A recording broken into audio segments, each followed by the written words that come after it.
envases que se fabrican en el mundo están hechos de plástico, o dicho de otra manera, la producción mundial de plásticos, que es alrededor de 250 millones de toneladas año, ¿vale? De esas un 42% son para hacer envases. O sea que la aplicación de los envases es importante. Consume un montón de recursos y de plástico, ¿vale? ¿Y qué es lo que pasa con el plástico? Bueno, pues que está muy bien, tiene propiedades térmicas muy bonitas, significa que yo puedo sellar un material con otro simplemente por calor. Tiene propiedades ópticas que son tuneables, lo puedo hacer transparente, lo puedo hacer de diferentes colores. Incluso las propiedades mecánicas también las puedo tunear, ¿vale? Hasta un cierto límite, pero, como os he dicho antes, tiene el problema de la penetración de oxígeno. Vamos a hablar simplemente del oxígeno para que no os complique la vida, ¿vale? Tiene el problema de la penetración de oxígeno. ¿Y por qué? ¿Por qué penetra el oxígeno en un plástico? ¿Alguien ve agujeros en un plástico? ¿Por qué? ¿Por qué penetra el oxígeno en un plástico y no penetra en una botella de cristal? A ver, algún técnico que haya por ahí, que me lo cuente. ¿Vosotros veis agujeros en los plásticos? Cuando cogéis un envase, ¿veis agujeros en el plástico? ¿Sí o no? ¿Hay alguien que haya visto agujeros en un plástico de envase? ¿Hay alguien que haya cogido un envase alguna vez? ¿Alguno va al supermercado o envía a su madre? ¿O a su padre? ¿No? ¿Alguien ha mirado alguna vez un envase así por curiosidad? ¿No? ¿Nadie? Coño, ¿alguno habrá mirado alguna vez un envase? ¿No? ¿Sí o no? Alguien que no haya tenido un envase en sus manos, por favor, que levante la mano. O sea, todos habéis tenido alguna vez un envase en vuestras manos, ¿no? ¿Hay alguien que haya visto agujeros en un envase? ¿Sí o no? Venga, ser masivos. No, coño, claro que no. ¿Vale? Y entonces, ¿por qué permea el oxígeno? ¿Por dónde pasa el oxígeno? ¿Por dónde pasa el oxígeno?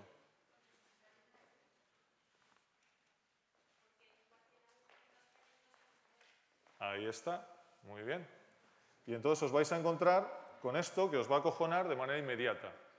¿Vale? ¿Qué es esto? Esto es un material plástico. Cuando yo cojo una lupa y lo agrando, ¿vale? ¿Qué es lo que pasa ahí? Que llega la molécula de oxígeno y ¿por dónde pasa? Porque un plástico es como un plato de espaguetis a nivel macroscópico, ¿vale? Perdón, a nivel microscópico. Tiene huecos y por esos huecos que vuestra compañera ya conoce y nos lo ha comentado, pues es por donde pasa el oxígeno, ¿vale? ¿El cristal tiene huecos? No. ¿La hojalata tiene huecos? Solamente el plástico. Imaginaos el problemón, ¿no? ¿Cómo podemos resolver el problema de la penetración de oxígeno a través de los huecos pequeñitos que existen en el material plástico? Claro, esto parece una chorrada, pero de nuevo pensad que el 42% de 250 millones de toneladas año va para hacer envases, ¿vale? Y que tienen este problema, que es el problema del oxígeno. El oxígeno pasa a través. ¿Cómo se puede solucionar esto? ¿Qué es lo que hacen las empresas de base tecnológica? ¿Qué es lo que hacen los tecnólogos? Las empresas que viven de esto, ¿qué es lo que hacen? Bueno, pues intentan resolver el problema de la penetración de oxígeno mediante innovación, ¿vale? ¿Dónde se puede innovar aquí? Nanotecnología, que es a donde voy, el desarrollo de nuevos materiales sostenibles y biodegradables y tecnologías activas, bioactivas e inteligentes. Estas son las tres áreas en las que todo el mundo que innova en el área de los envases, ¿vale?, trabaja.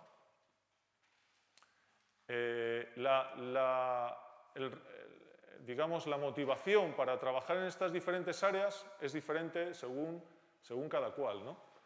En muchos casos, la implementación de materiales biodegradables y sostenibles no intenta resolver el problema del oxígeno, sino intenta resolver otro problema muy gordo que tienen los plásticos. Hemos detectado uno, el oxígeno, ¿vale? El siguiente es este. ¿Vale? ¿Qué pasa aquí? ¿Qué pasa con el plástico? ¿Cómo? Que no es biodegradable, ¿vale? ¿Y eso qué significa? ¿Qué genera? ¿Qué significa que no sea biodegradable? A ver, si no es biodegradable, ¿alguien se ha encontrado, os encontráis por ahí objetos plásticos? ¿Y vosotros pensáis, cuánto pensáis que dura un objeto plástico por ahí tirado en el medio? ¿Cuánto? Cientos, millones de años. Claro, nos hemos encontrado con unos materiales que son tremendamente inertes, ¿vale? ¿Y qué es lo que ocurre? Pues esto, que se acumulan en el medio. Claro, imaginaros, un 42% de 250 millones de toneladas año de productos, de los cuales prácticamente casi nada se recicla, ¿dónde van? Y encima son de usar y tirar, no es como un plástico que va a un vehículo que está 8 o 10 años en el vehículo. Abro el yogur, ¿hay alguien que se quede con los envases de yogur en su casa? Todo el mundo se deshace de los envases, ¿no? ¿Hay alguien que se quede con ellos por alguna razón? Yo no conozco a nadie, algún friki siempre, pero... En principio, ¿qué es lo que hacemos? Los tiramos y ¿qué es lo que hacen? Pues contaminar en el medio, ¿no? Y no solamente es eso, ¿hay alguien que haya oído alguna vez hablar de la sopa de plásticos? ¿Sabéis lo que es la sopa de plásticos? ¿Habéis oído hablar alguna vez de la sopa de plásticos?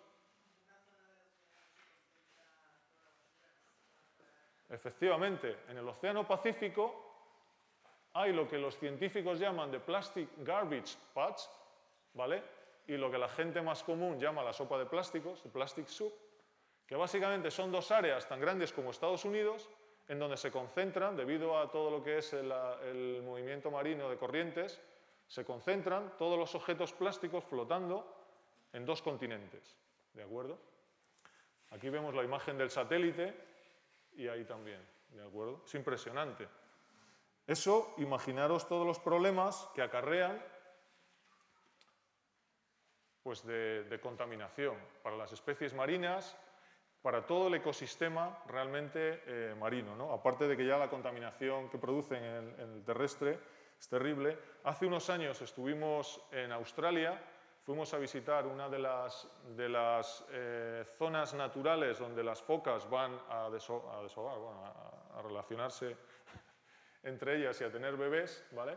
Donde van a criar, digamos, podemos hablar, ya sois mayores todos de 18, ¿no? Y resulta que lo que se están encontrando es que el número de focas, porque es un parque natural, digamos, no está afectado, pero está supervisado por un grupo de biólogos y de ecólogos, ¿no? Y entonces ellos lo que han observado es que se van reduciendo el número de focas que todos los años, digamos, anidan hacen su vida en la playa, ¿no? En ese tipo de playa. Se encuentran bastantes muertas y cuando les hacen la autopsia resulta que se encuentran trocitos de plástico en muchos casos. ¿Por qué? Porque los trocitos de plástico, cuando flotan en el agua, hacen un ruido, hacen una forma parecida a la que hacen los calamares. Entonces van, los consumen y eventualmente pues, conducen a una toxicidad y muerte, ¿no? Con lo cual los plásticos son un problema. ¿Cuál es la solución? Y todavía no hemos hablado del oxígeno. El oxígeno sigue siendo un problema que hay que resolver, ¿vale? Pero tenemos de nuevo otro problema adicional, que es el problema medioambiental. ¿Cuál es el problema de los plásticos? Como os decía antes, ¿cuál es la solución para la contaminación, digamos, de plásticos? ¿Qué podemos hacer? Bueno, pues hay varias soluciones. Una de ellas es el reciclado. Se está aplicando, pero es un proceso complejo y económicamente no está claro que sea viable en muchos casos. Está la incineración, ¿vale? Que de nuevo conduce a gases de efecto invernadero. Y otra solución está el uso de los bioplásticos, ¿vale? Los bioplásticos son materiales obtenidos a partir de fuentes renovables que consumen CO2 de la atmósfera para hacer el producto, para hacer, digamos, la cosecha. De esa cosecha se aísla algunos componentes que por fermentación y polimerización conducen a materiales plásticos de envase, que los coge el consumidor y mediante una gestión inteligente de residuos y mediante un proceso de compostado, pues se convierten en CO2 y en agua. Y si no hubiese aquí ningún aporte energético ajeno a lo que es el producto en sí mismo, o sea, si toda la energía que se necesita para todos estos procesos fuese renovable, el producto sería lo que se llama neutro desde un punto de vista del impacto en la huella de carbono, ¿vale? Luego, el análisis de ciclo de vida hay que hacerlo en cada caso y hay, digamos, bastante controversia al respecto, pero está claro que esta es una solución para reducir la contaminación de los plásticos, que por un lado son biodegradables o son compostables, y por otro lado también reducimos el impacto en la huella de carbono del envasado, ¿vale? Del packaging. Bueno, y toda esta historia, ¿por qué os la quiero contar? Esto no os lo voy a decir. ¿Todo el mundo sabe la diferencia entre un bioplástico y un material biodegradable? ¿Es lo mismo? ¿Qué pensáis? ¿Un bioplástico es lo mismo que un material biodegradable? ¿Sí o no? No. ¿En qué se diferencian? A ver. No hables sin micro. A ver si se anima, se estimula el personal. Biodegradable necesita agua, el otro no. El biodegradable necesita agua y otro no. Para desintegrarse, para desaparecer. No. No. ¿Qué diferencia hay? Los bioplásticos hacen uso de recursos renovables.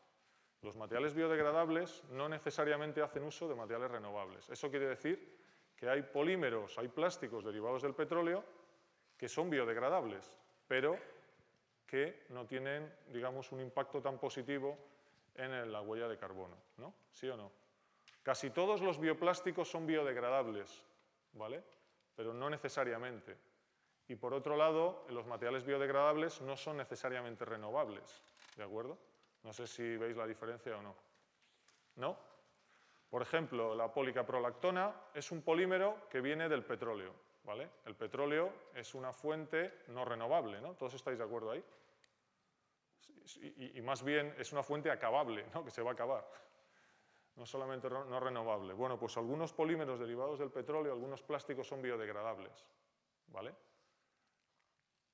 ¿Entendéis la diferencia? Bueno, tampoco es tan importante.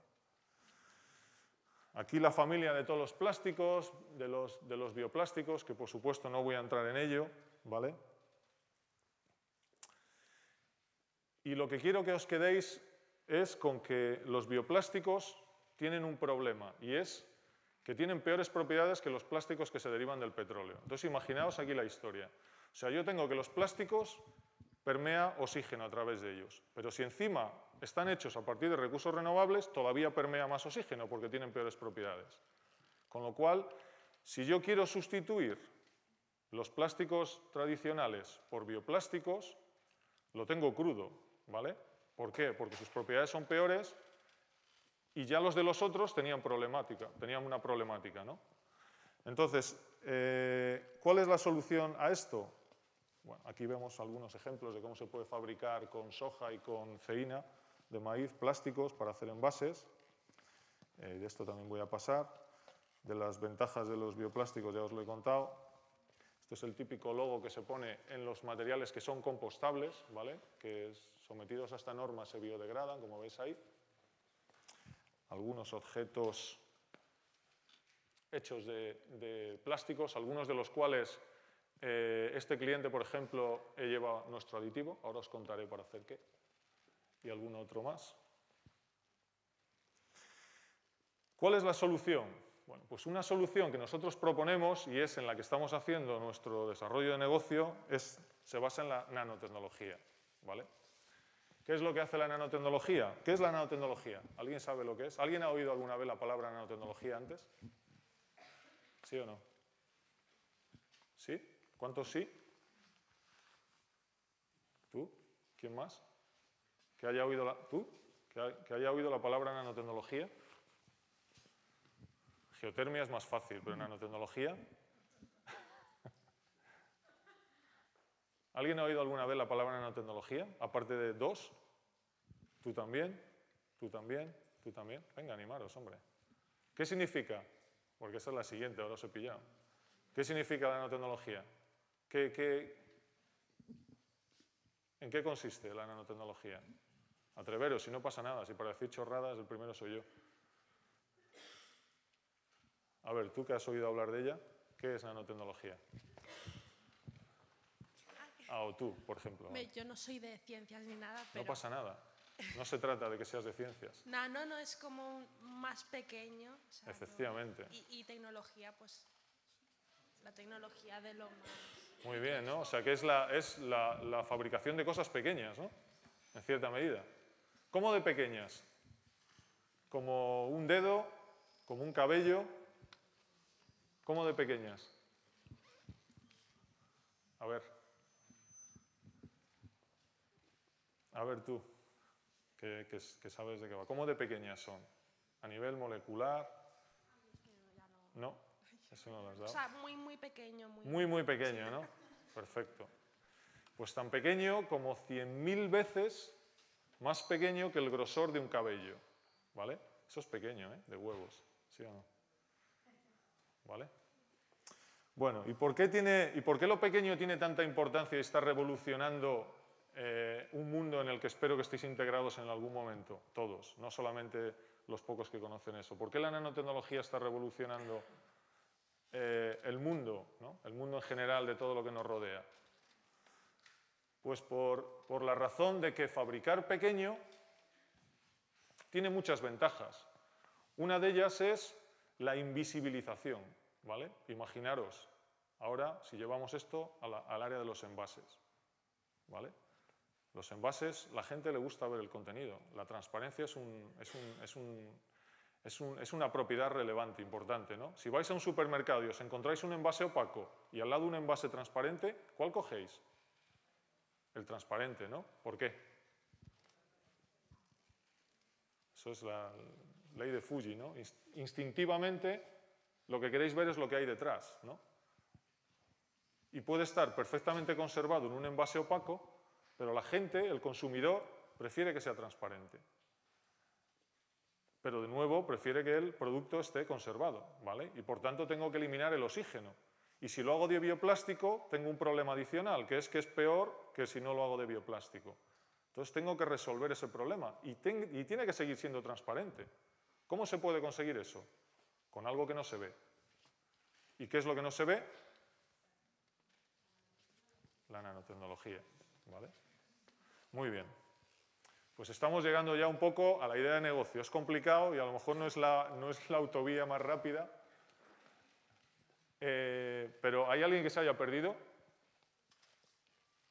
¿Estáis todos on board? ¿Sí? ¿Estáis todos en el mismo barco? O sea, ¿estáis todos convertidos ya a la nanotecnología o no? Todavía no, ¿no? Bueno, pues ya os convertirá la Armada Americana en unos minutos. La nanotecnología es fabricar objetos, ¿vale? Artículos, dispositivos, con un tamaño entre 1 y 100 nanómetros, ¿vale? Siendo un nanómetro, pues una micra son 1000 nanómetros, ¿de acuerdo? O sea, tremendamente pequeño. Aquí veis, la nanotecnología es estar aquí, ¿vale? Imaginaos, una moneda está en el orden de 1 centímetro, pues yo me muevo en este rango de aquí, entre 1 y 100 nanómetros, ¿vale? Prácticamente por encima de la escala atómica. ¿Y por qué tiene interés la nanotecnología? Muchos de los nanoproductos no tienen interés en sí mismos, tienen interés cuando yo los utilizo para reforzar otros que son macroscópicos. Por ejemplo, un envase, ¿vale? Lo que hago es, le meto un porcentaje de estos nanopartículas inferior a un 10%, incremento sus propiedades, o sea, la barrera oxígeno, ¿vale? Hemos dicho que oxígeno era un problema, ¿vale? Y, por otro lado, mantengo transparente el producto. Con lo cual, hay satisfacción del cliente, satisfacción del convertidor y encima el alimento es más saludable, ¿vale? Ya sé que es difícil de creer, pero así es, ¿de acuerdo? Así ocurre en este negocio. Las ventajas que presenta la nanotecnología para reforzar plásticos y bioplásticos, bueno, pues ya os las he dicho y no os lo voy a remarcar, ¿vale? Lo que sí que os voy a decir es la problemática, ¿vale? ¿Qué pasa con la nanotecnología? Que es tremendamente puñetera, ¿vale? Es muy difícil conseguir eso. ¿Por qué? Porque las nanopartículas son muy difíciles de dispersar, tienden a aglomerarse, tienen una superficie-volumen tan elevada que tienden a aglomerarse, tienden a crecer, tienden a hacerse más grandes. Entonces, dispersar nanopartículas es uno de los principales problemas, ¿vale? Luego, procesarlos, por supuesto, la disponibilidad industrial, porque eso fue uno de los problemas que nosotros teníamos. Hacemos cosas en el laboratorio que están muy bien, pero las compañías que compran, sobre todo las que entran a hacer desarrollos con empresas, lo que quieren es que tú les suministres un producto después. Si tú no eres capaz de suministrarles un producto, en muchos casos no les interesa, ¿vale? Luego otro tema tremendamente importante que Javier anteriormente ha dicho, y es la legislación.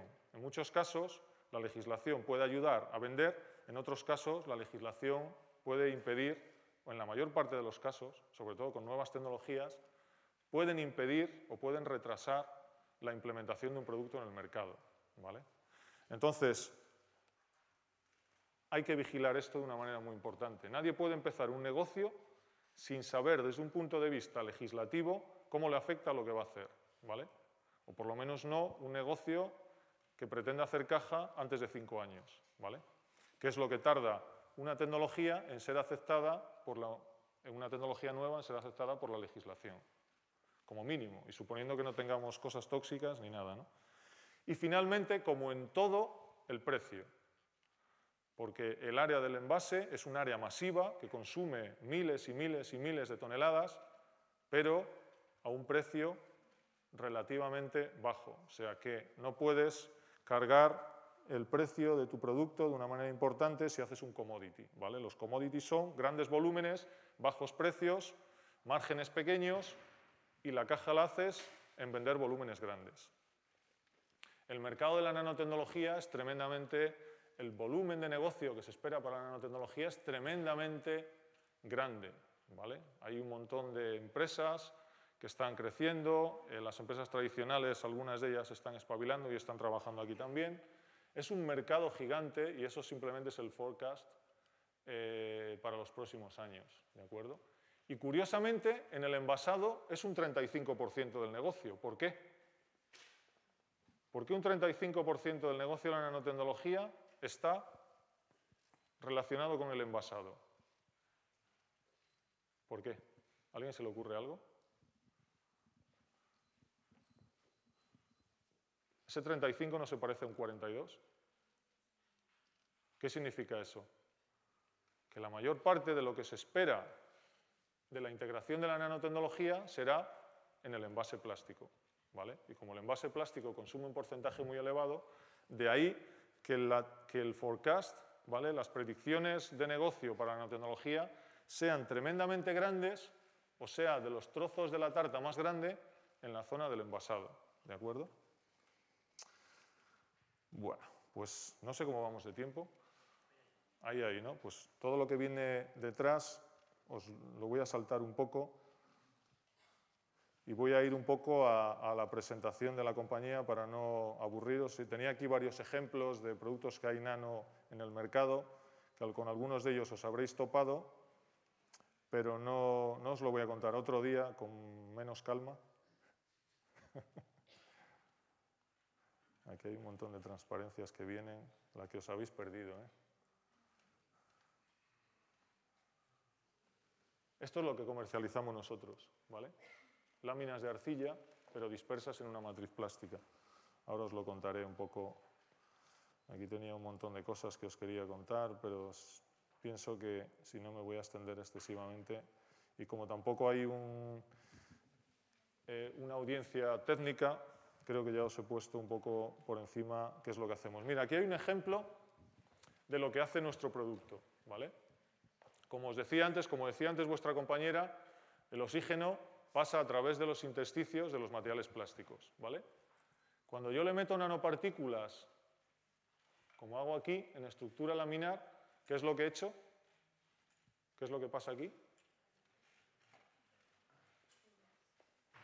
Que sello el material, ¿vale? Ahora le cuesta más a la molécula permear, ¿vale? Esto es lo que se llama un camino más tortuoso. Y como consecuencia de eso, la barrera del material se incrementa, ¿vale? Lo que meto es nanoescudos, escudos pequeñitos, dentro de la estructura del material de envase, como veía antes, ¿vale? Aquí está. En la pared de este envase meto todas estas láminas que aquí vemos y que lo que hacen es reducen la penetración de oxígeno, pero sin cambiar la transparencia del material, ¿vale? Invisibilizo ese producto de ahí.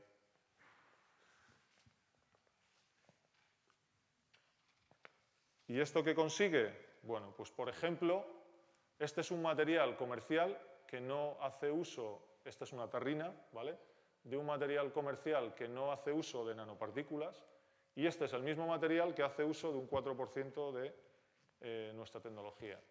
¿Qué diferencia veis entre este y este? ¿Hay alguna diferencia? ¿Veis alguna diferencia entre este material y este de ahí arriba? ¿Alguien le presto las gafas? ¿O? ¿No? ¿Nadie ve ninguna diferencia? O igual es que yo estoy tan entusiasmado que veo cosas que no hay. ¿Alguien ve alguna diferencia entre estos dos materiales y esos dos de ahí? Que levante la mano el que no vea ninguna diferencia. Que levante la mano el que vea diferencias. ¿Tú no ves diferencias? ¿No ves diferencias entre este material y ese de ahí? ¿No? Supuestamente son iguales. O deberían de ser iguales. ¿Tú ves que sean iguales? ¿Y qué diferencia hay? A ver, con tus palabras. El agujero. Que tiene un agujero como la Catedral de Burgos, ¿no? ¿Vale? ¿Y qué es lo que tenemos que hacer en los materiales plásticos? ¿Abrir agujeros o cerrarlos? Cerrarlos. Coño, pues eso es un problema gordo, ¿no? Fíjate, si antes tenía un agujero pequeñito y ahora lo tengo del tamaño de la Catedral de Burgos, pues eso es lo que hace nuestro material, ¿vale? ¿Todo el mundo está de acuerdo o no? ¿Hay alguien que vea algo diferente ahí? ¿Que vea cosas iguales? Esto es como el juego de los errores, pero evidente, ¿no?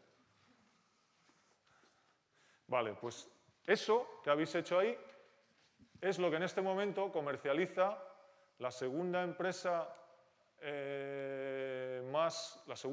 multinacional más grande del mundo que fabrica materiales para envase, que es una empresa japonesa y que en este momento comercializa nuestro producto, ¿vale? Nosotros lo desarrollamos, pero cuando nos dijeron que teníamos que fabricar 10.000 toneladas al año, nos acojonamos y dijimos, ¿sabes lo que te digo? Que yo te fabrico el producto y lo comercializas tú, ¿vale? Y eso es lo que están haciendo, ¿vale? Se llama Soarnol NC 7003. La compañía se llama Nippon Goshei y llevan comercializando nuestro producto desde hace unos meses, el producto que hace esas maravillas que os he enseñado antes. ¿Y quién es el principal cliente? Uno de los clientes que está certificando el producto para meterlo en las raciones ¿Quién es este? ¿Este quién es? ¿Alguien ve aquí algo que pueda reconocer? Venga, hombre. Te dejo las gafas otra vez. ¿Quién es este tío? ¿Qué es esto? ¿Un soldadito? ¿Vale? Este es un tío de la Armada Americana que resulta que les gusta irse de campaña durante tiempo. Y ellos sí que, por alguna razón, pues les interesa el que la comida esté en buen estado, sobre todo cuando se van de campaña para 3 meses y se quedan 10 años. ¿Vale? ¿Qué es lo que ocurre? Que tienen un problema bien gordo en lo que es las raciones que se llevan de campaña, que necesitan ultra alta barrera para que el producto, de hecho, han hecho un desarrollo en el que rehidratan el producto meando sobre él.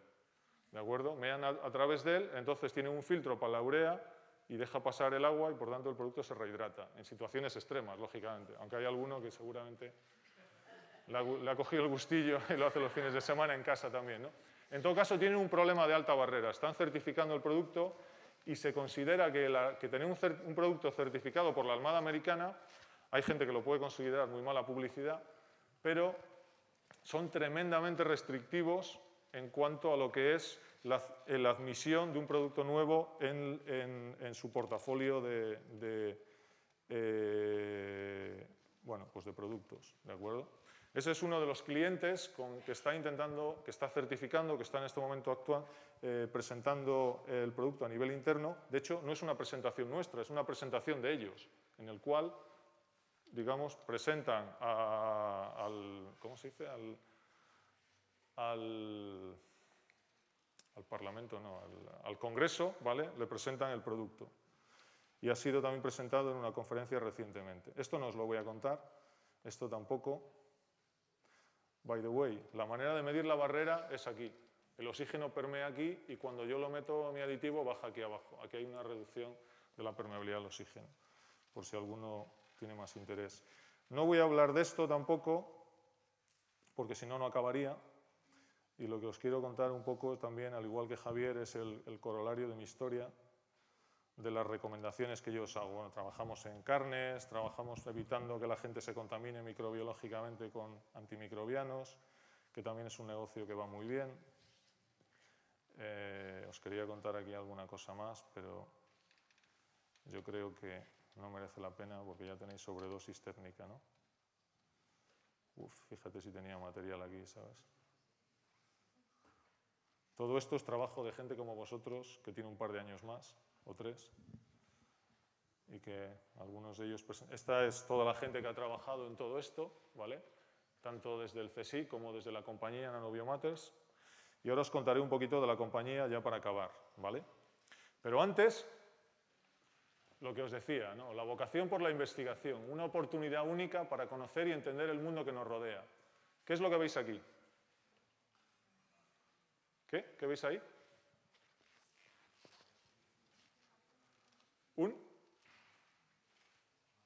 Un mapamundi, ¿no? Bueno, pues estos son los destinos en los que he estado en los últimos meses, ¿vale? ¿De acuerdo? Y montar una compañía es hacer algo parecido a esto.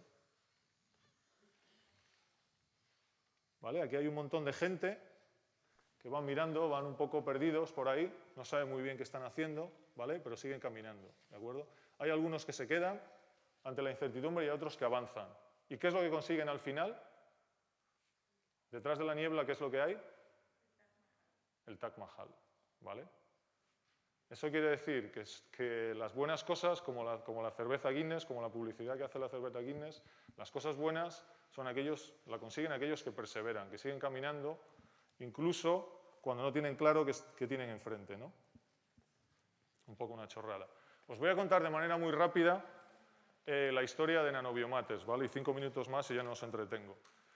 Yo fundé la compañía en el año 2005 con un grupo de investigadores inconscientes también, la mayor parte de los cuales han ido cayendo por el camino, ¿vale? Por circunstancias varias, y porque esto es una carrera de obstáculos, muy complicado. El siguiente seguramente seré yo, pero bueno, mientras tanto.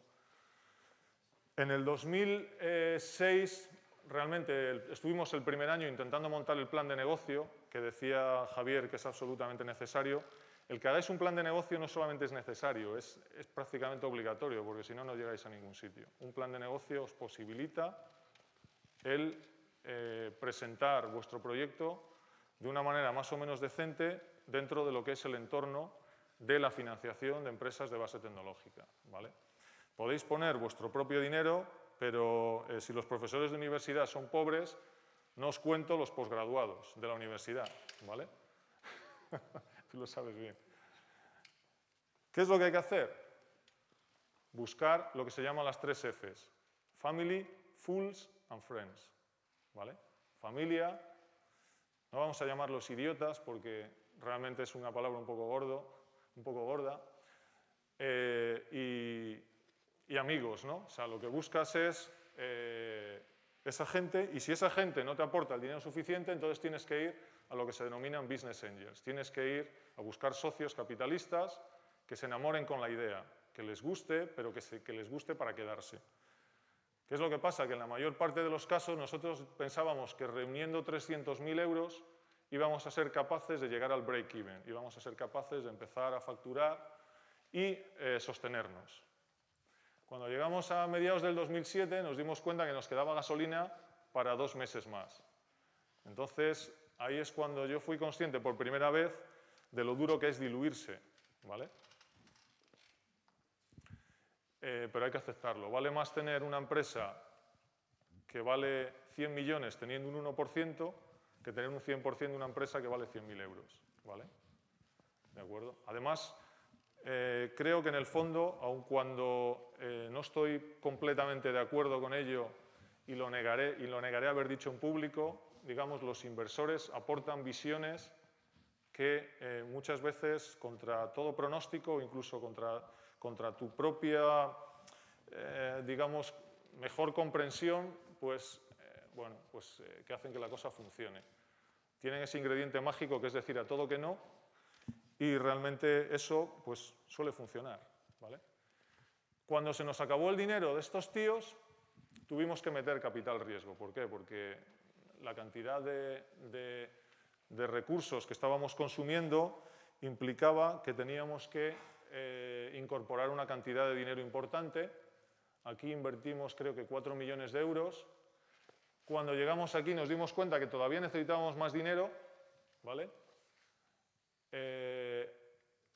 Aquí metimos otro grupo de capital riesgo. Con todo el dolor de mi corazón me volví a diluir, ¿vale? Aquí no me diluí, aquí me respetaron, pero aquí ya no.